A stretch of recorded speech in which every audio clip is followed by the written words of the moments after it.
Hello handheld gamers and welcome to another review. So today, this is going to be a bit of a mixed bag review. Firstly, I'm going to do a comparison of the OneXPlayer to the Steam Deck. Now I've had my Steam Deck for about 3 weeks, I've had my OneXPlayer for about 3 or 4 months now. So the Steam Deck had a lot to do to kind of win me over. And initially, the first couple of days I really wasn't falling in love with the Steam Deck, but that's changed over the last couple of weeks and we'll get into that shortly. But the most controversial thing is, I'm going to tell you what I think is a PC and what I think is a console. This is going to be quite easy. That's a PC, that's a console. So I'll let you know why I think that is. This is a PC because it's running Windows, it's got a multi-core processor, it has a quality finish, it has multiple I/O, things like built-in kickstand, dual fans. It's kind of overkill, it's a PC. This is a console, and the reason I think this is a console is because of its finish. It's made down to a price. So unlike the OneXPlayer, which is kind of overpriced for what it is, the Steam Deck is really cheap for what it is. And you can kind of see that on some of the fit and finish. So the case is a bit, I'm not going to say cheap, it's different, it's more console-like, it's more like a Nintendo Switch, it's more like a game controller, like an Xbox controller, that sort of finish.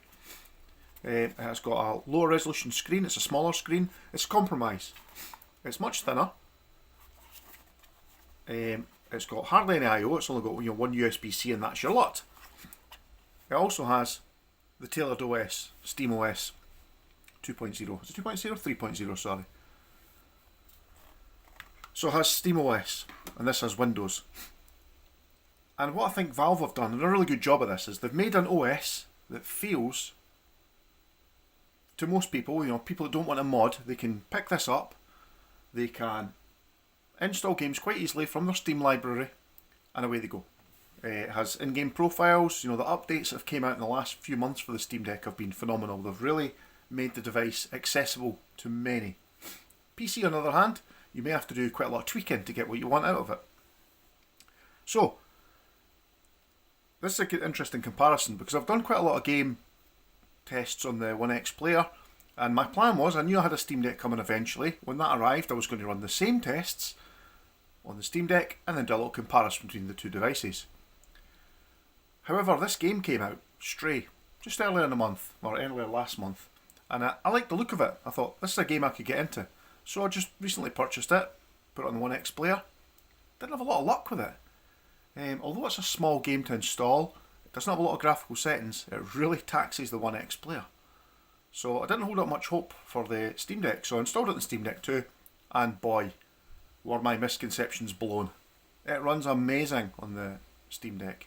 It runs pretty mediocre on the OneXPlayer, and we'll show you just now what I mean by that. So if I go into Stray on the OneXPlayer, in here, if I go to the graphics setting, it's exclusive full screen, 1280 by 800. It won't really run very well at any resolution higher than that. I've put resolution scale in just 100%, and I've told it to target a maximum frame rate of 30. It was set to 60, but it was barely getting over 45. So it's hardly using any graphics memory from the built-in memory in the device. I set all the effects, effect quality, shadow quality, texture quality and mesh quality all to medium. And when I go into the game, it can manage 30 FPS, not too bad. In fact, it's spiking higher than that just now. Give it a second, it's just to calm down a bit.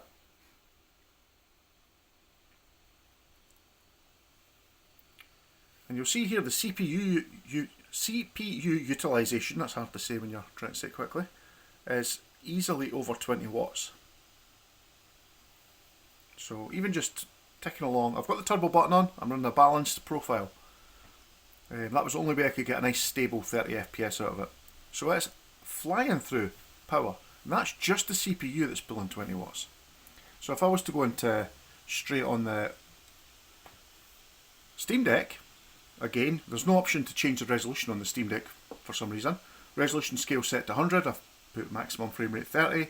Again, it's hardly using any graphics memory. And I've set all the textures and what have you to medium. And yet, when we load up the same save game, I've gone offline on this just so I can do that. You'll find it will run 30 FPS, this will be pulling 30 FPS. This is what, 17? Oh, it dropped to 13 there, but about 17 watts just staring at this wall. This will come to life and it'll be barely pulling 12, 13 watts for the whole system usage, which is absolutely amazing. So here we go, good comparison. CPU's running at 4.3 gigahertz on this bad boy, and the GPU's running at 1500 megahertz, 69, well that's temperature, sorry. So it's running about 70 degrees on the CPU, 59 on the GPU side of the OneXPlayer, and we're getting 30 FPS. On the SteamDeck we are pulling 13 watts, and that's 13 watts for the entire device, so considerably less than the OneXPlayer. 30 FPS, they're both set to similar brightness levels, maybe hard to see in this camera light, but rest assured it is.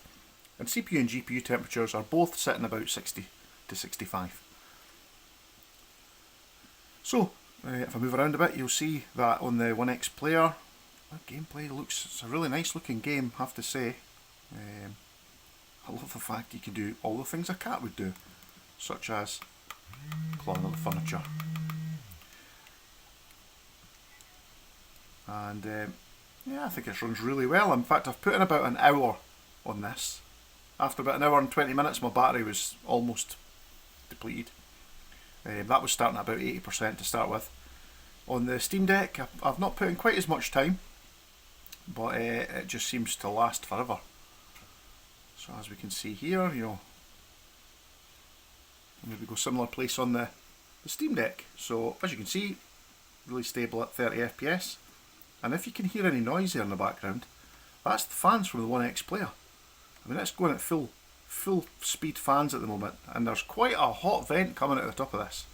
For this simple little game, obviously it's not super optimised, but as you can see, oh, actually our FPS has dropped quite a lot there on the SteamDeck. I'd never noticed that before, so that's interesting. But yep, it's generally speaking, feels just as smooth, to be honest. But it's keeping the 30 FPS pretty well as well.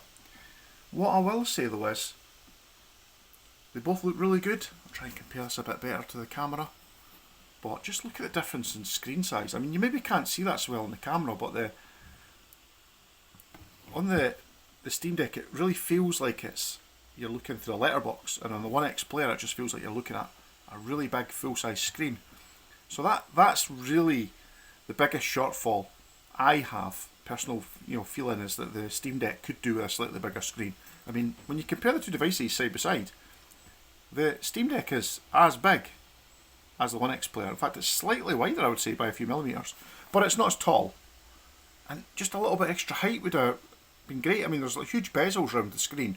You could easily get a slightly bigger than a 7-inch screen there, and maybe almost an 8-inch screen. It would be edge to edge. I mean, the bezels on the OneXPlayer are quite big as well, so there's room for both of these devices to shrink in later iterations. And I know there is a mini version of the OneXPlayer, but I'm just comparing what I have in my possession. So, back to the review. Which of these devices would I play this game on? Well, I've played it on both, I like it on both, but if I was just to grab it and want to play the game for a little while, I would probably go for the SteamDeck. It just seems to have the legs when it comes to battery life. There's other games, like I say, that run probably better on the OneXPlayer than do on the SteamDeck, and vice versa. Now there is settings, you can change the resolution scale. On the SteamDeck you can maybe change the half rate shaders, switch that on. There's other settings you could set, but to reduce the power consumption a little bit more. But in this case, I think I would let the SteamDeck win this. So, if you like what I do, please like, share and subscribe. This has been a single shot edit, so if there's any mistakes or me stumbling over my words, I can only apologise. Thanks for watching, guys. I really appreciate all the likes and the comments I've been getting, so see you in the next video.